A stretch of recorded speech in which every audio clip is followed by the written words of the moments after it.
그러니까 이거를 오프닝 하기 전부터 되게 여기 망할 거다 이런 의식이 지배적이었던 거예요. 그러니까 거의 테마파크와 백화점 쇼핑이라고 하는 거가 경계가 점점 모호해지는 그런 단계에 와 있다. 온라인 쇼핑에서는 없는 차별화 포인트를 찾아야 됩니다. 아, 이런 걸 참 광고를 받아서 해야 되는 거 아니야?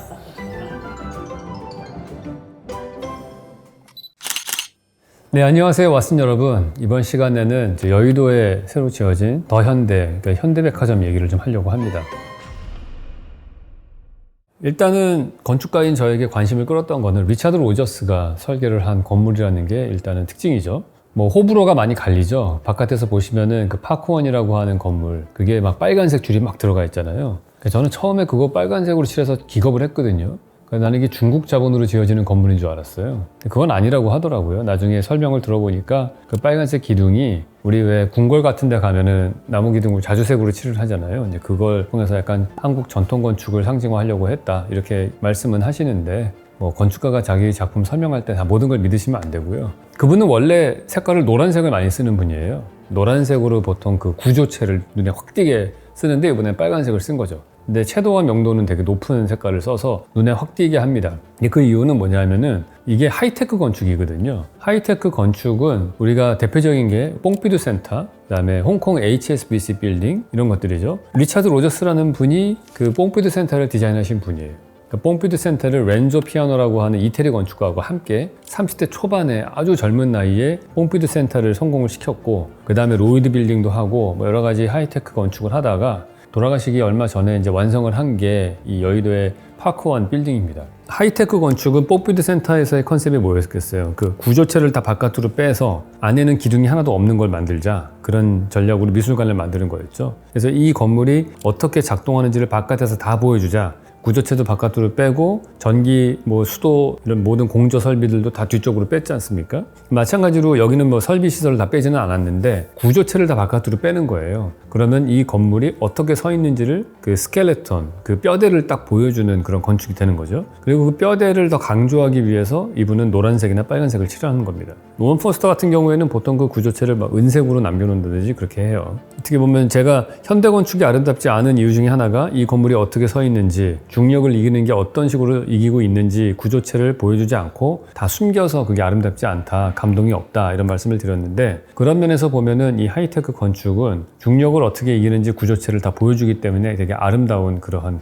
건축이라고 건축가의 관점에서는 그렇게 생각을 합니다. 두 개의 높은 타워동이 있죠. 그 사이에 낮은 부분이 백화점이 쓰고 있는 거예요. 근데 아까 말씀드렸던 뽕피두 센터와 비슷하게 이 백화점 공간 역시 대공간으로 안에 기둥이 없게끔 만들려고 디자인을 한 거예요. 그래서 이 건물의 주요 핵심은 지붕을 보셔야 되고요. 인면을 보실 때에는 그 인면에 이렇게 트러스 같은 게 있고 케이블이 내려와서 땅에서 붙잡고 있는 게 있어요. 그게 핵심 포인트입니다. 이게 뭐냐 하면은 기둥하고 기둥 간격을 점점 넓게 해야 되는데, 과거에는 그 기둥하고 기둥 간격을 넓게 하기 위해서 아치를 만들었고 돔 건축도 나오고 그랬잖아요. 근데 현대에서는 강철이라고 하는 새로운 재료가 나왔기 때문에 가장 가벼우면서도 강도를 갖는 거는 트러스 구조예요. 그래서 트러스로 볼을 만들면은 그게 기둥 간격을 넓게 합니다. 그럼 상상을 해보세요. 이렇게 해서 트러스를 여기다 해서 막 이렇게 막 올라가 있을 거예요. 그럼 얘가 가운데가 처지려고 할 거 아닙니까? 이게 막 처지려고 할 때 그걸 잡아주는 방법은 양쪽에서 당기는 거예요. 이걸 강하게 텐션을 잡아주면 얘가 다시 올라가겠죠. 그래서 강하게 당겨준 끈을 밑에서 잡고 있는 거예요. 양쪽 그 땅에서. 그러니까 그 케이블로 위를 잡아서 일반적인 그 케이블로 당기는 힘이 없는 것보다는 더 긴 기둥 간격을 가질 수 있게 해서 내부에 아무런 기둥이 없는 대공간을 만들 수 있었던 거죠. 그런 다음에 그 다음에 특징은 뭐냐? 트러스들이 가니까 그 사이사이로 햇빛이 들어오게 천창을 뚫기가 쉬웠던 거예요. 이제 그게 어떻게 보면 이 현대 백화점의 가장 큰 특징 중에 하나입니다. 저는 현대백화점을 갔을 때 맨 처음에 그런 백화점이나 상업시설이 생기면은 MD라는 걸 구성을 해요. MD 구성을 하게 되면은 쉽게 말해서 그 안에 어떠한 가게를 집어넣을 것인가, 이걸 하는 겁니다. 근데 전통적으로 여의도에는 백화점이 잘 안 됐어요. 기존에 신세계 백화점도 없고 롯데백화점도 없잖아요. 그러니까 거기는 백화점으로서는 거의 약간 잘 안 되는 데라고 인식이 돼 있어서 명품샵들이 일단 안 들어갔습니다. 요즘에 백화점의 대부분의 것들은 명품샵이 들어가서 이 매장을 커버를 하고 있는데, 명품샵이 없어요. 현대백화점 처음부터. 두 번째 문제는 명품샵이 없으면은 중간급 정도 되는 브랜드들이 있잖아요. 그것들 넣어야 되는데 이 현대백화점 바로 건너편에 IFC몰이라는 게 몇 년 전에 개장을 하면서 그 안에 모든 식당들과 이런 게 다 들어가 있으니까 이 현대백화점은 엄청나게 넓은 공간인데 채울 게 없는 거예요. 어떠한 가게를 갖고 와야 될지도 모르겠고 명품샵도 안 들어오고, 그래서 특히 1층 부분은 명품샵이 차지를 하는데 그 공간들을 채울 방법이 없었어요. 그러니까 이거를 오프닝 하기 전부터 되게 여기 망할 거다 이런 의식이 지배적이었던 거예요. 근데 실제로는 오픈을 했더니 되게 성공적이었고 지금은 1년 매출이 1조가 넘었습니다. 그러니까 백화점한테는 1년 매출이 1조라는 거가 되게 크다고 저는 들었거든요. 그래서 그게 넘어가면은 이제 메이저 백화점의 어떤 지위를 획득하게 되는데 그러한 쾌거를 이루고서 이제 자리를 잡은 거예요. 그러면 이게 무슨 특징이 있느냐? 앞에 여러 가지 배경들을 말씀드렸지만 건축가가 이 바라보는 현대백화점, 여의도 현대백화점의 특징은 두 가지가 있어요. 일단 첫 번째 제 눈을 끈 거는 갔더니 천창이 많아요. 천창에 햇빛이 쫙 들어오는 거예요. 전통적으로 백화점과 도박장은 건축에서 창문을 안 만드는 걸로 유명합니다. 왜냐하면 창문을 만들면은 해가 움직이는 게 보이고 시간이 흐르는 게 인식이 되고 해질녘이 되면 사람들이 빨리 가야 된다고 생각하거든요.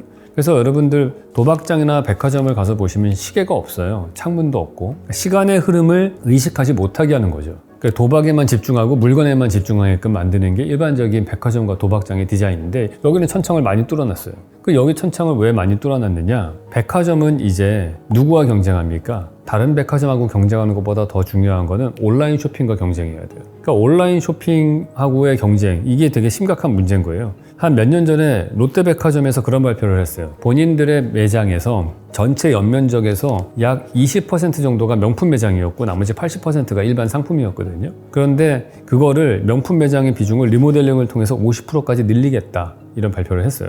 그러니까 왜 그런 일을 하냐 하면은 이제 우리는 중저가 제품을 사기 위해서 백화점에 가진 않아요. 중저가 제품은 온라인 쇼핑을 통해서 사죠. 그러니까 백화점은 중저가 제품을 깔아놔봤자 팔리지가 않는 거예요. 대체적으로 백화점들은 다 매출이 나면은 뭐 반반씩 나눠 먹기를 하거든요. 그러니까 물건이 안 팔리면은 백화점 입장에서는 그 가게를 입점할 이유가 없는 거죠. 그래서 중저가의 가게들은 빼는 거예요. 그러니까 실제로 매출이 나는 명품 매장만 늘리는 그런 경향이 생기는 거죠. 그러면서 이 사람들은 온라인 쇼핑과 경쟁을 해야 되니까 온라인 쇼핑에서는 없는 차별화 포인트를 찾아야 됩니다. 온라인 쇼핑에 없는 차별화 포인트가 두 가지가 있어요. 첫 번째가 뭐가 없냐? 자연이 없습니다. 그러니까 자연이 없으니까 자연을 갖고 오기 위해서 천창을 뚫는 거예요. 가장 손쉽게 자연을 갖고 오는 방법은 천창을 뚫어서 햇볕을 들어오게 하는 거고요. 거기다 화분을 놓는 거예요. 그러니까 천창을 통한 햇볕과 화분으로 인테리어를 해서 온라인 쇼핑 공간과 차별화 두는 거죠. 그래서 언제부턴가 우리나라의 쇼핑몰에 다 창문을 뚫습니다. 천창을. 첫 번째가 제가 보는 관점에서는 삼성동 코엑스몰에 있는 거기에 별마당 도서관이에요. 그 별마당 도서관에 햇빛이 들어오는 천창을 뚫었죠. 스타필드 하남도 가서 보시면 천창을 많이 뚫어놨어요. 그걸로 차별화를 주는 거고, 이 여의도 현대백화점은 거기다가 완전히 화분을 깔아서 공원 같은 걸 만들어 놨잖아요. 평면도를 보시면은 6층짜리 건물에 6층 가운데 슬랍 아예 뺐습니다. 왜냐하면 6층에는 보통 일반적으로 상설 할인 매장 같은 게 있었거든요. 그러니까 그런 거 온라인에서 사니까 아예 그런 장소 필요 없다, 그냥 가운데를 없애버렸어요. 5층도 장사하는 공간보다는 화분 깔아놓은 공간이 더 많아요. 그래서 햇빛 들어오고 화분 볼 수 있는 공원 같은 걸 만든 거죠. 전체적으로 백화점의 연면적은 줄인 거죠. 그러고 난 다음에 고급의 비중을 높여야 되는데 여기는 명품이 없으니까 다른 것들로 채웠죠. 그래서 공을 들인 게 이제 F&B를 공을 들이는 거예요. 그리고 문화센터, 전시장 이런 것들을 공을 들여서 뭐 플렉십 스토어라고 해서 뭐 이렇게 팝업 스토어 같은 것들 뭐 이런 것도 넣고 해서 뭔가 이슈가 될 만한 것들을 계속해서 이벤트를 만드는 거죠. 사람들을 끌어모아야 되는 거예요. 예를 들어서 명품샵이 있다고 하더라도 아무리 부자라고 해도 매일매일 거기 가서 명품백을 사지는 않잖아요. 그러면 이 사람이 1년에 몇 번 쇼핑을 하더라도 매일매일 오게는 해야 되는 거예요. 그래서 F&B와 문화센터를 힘을 쏟는 거죠. 그게 이제 두 번째 온라인 쇼핑이 없는 거하고 연결이 되어 있습니다. 두 번째로 온라인 쇼핑이 없는 거는 사람이 없어요. 온라인 쇼핑은 물건은 무한대로 많고 가격도 되게 저렴한 걸 찾을 수가 있는데 그 물건을 사러 오는 사람 구경을 못 합니다. 현대 사회에는 다 외롭게 SNS를 하면서 개인이 파편화된 생활을 하잖아요. 근데 우리는 기본적으로 사회적 동물이기 때문에 다른 사람을 구경하고 함께 있고 싶어 해요. 그러니까 사람 구경을 해야 되는 거죠.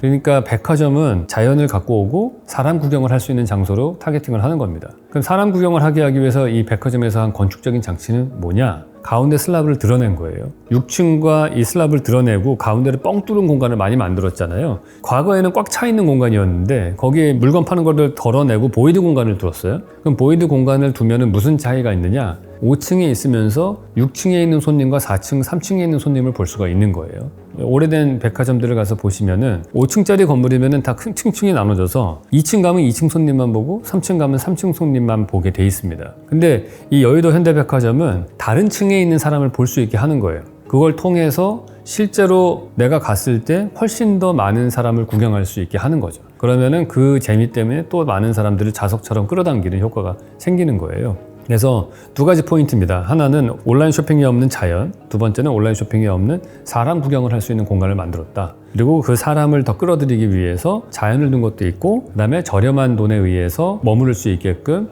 음식과 카페 이런 거에다 공을 많이 들여서 몇천 원을 내고서 이곳에 시간을 보낼 수 있게 하는 그런 시설들을 MD 구성에 공을 들였다. 이렇게 보시면 될 것 같습니다.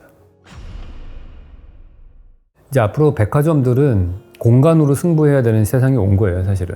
과거에는 물건과 이것만 팔았는데 이제는 공간적 경험을 제공해 줄 수 있는 게 돼야 되는 거죠. 우리가 광교 갤러리아 백화점이라고 그것도 OMA가 설계한 게 있거든요. 엄청나게 돈을 들여서 했습니다. 보통 갤러리아 백화점 같은 경우가 UN 스튜디오를 쓰기도 하고 해외 건축가를 써가지고 돈을 많이 들여서 건물을 지어요. 대표적인 거가 천안 아산역 옆에 가면은 갤러리아 백화점이 그 UN 스튜디오가 설계한 게 있거든요. 이제 겉에서 보면 인면 되게 멋있고 해요. 근데 많은 부분에 있어서 이게 경험을 주로 이제 할 수 있게끔 해줘야 되는데, 제 개인적인 관점에서는 그 광교 갤러리아 백화점 같은 경우는 되게 공들여서 만들긴 했는데, 한번 가봤을 때 받은 느낌은 뭐 계속 그 동선이 뭐 이렇게 뺑뺑이 돌면서 내려가고 뭐 모두 있고 하는데, 그게 이제 전체를 파악할 수 있고 뭔가 밝은 느낌이 나는 공간이 아니거든요. 어두컴컴하고. 여의도 현대백화점하고는 좀 사뭇 다른 분위기였던 것 같아요.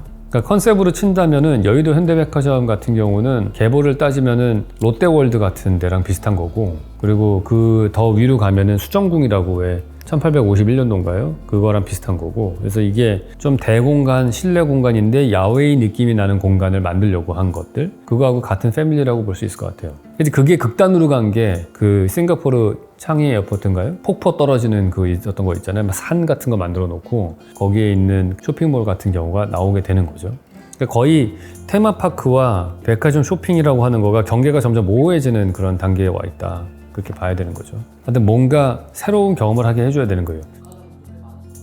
엄청난 리모델링을 해야 될 거라고 저는 봐요. 그래서 제가 만약에 뭐 디자인을 한다면은 뭐 어느 한 건물이 있다면 이번에 제 서리풀 미술관 냈던 거와 비슷하게 그 건물 파사드를 버티컬 파크를 만들고 거기에 올라가서 뭐 쉴 수 있게 해준다든지, 바깥에서 오는 사람들이 그냥 공짜로 쓸 수 있는 공간을 통해서 옥상 정원까지 연결해가지고 쓰게 해주고, 그러니까 서리풀 공원의 컨셉도 그거랑 비슷하잖아요. 그러니까 버티컬 파크가 있고 옥상에는 옥상 정원에서 이 자연과 도시를 볼 수 있게 해주고 뭐 이런 것들을 그런 식으로 백화점을 하고, 내부는 여의도 현대백화점처럼 슬라브를 좀 몇 개를 드러내가지고 굳이 그렇게 많은 면적이 필요 없더라도 좀 빼내서 좀 재미난 서로를 쳐다볼 수 있는 공간을 만들어주게 한다든지, 그런 리모델링이 필요하다고 저는 생각을 합니다. 그러니까 새로운 경험을 하게 해줘야 되는 거예요. 근데 새로운 경험은 딴 게 아니고 동시에 여러 개의 경험을 하게 해줘야 되는 거잖아요. 내가 한 장소에 갔을 때 여러 개의 경험을 체험하게 하는데, 그리고 이제 바라는 거는 꼭 그런 걸 할 때 모든 공간을 돈을 내야만 갈 수 있게 안 했으면 좋겠다는 거죠. 그게 이제 별마당 도서관이 그런 케이스죠. 별마당 도서관은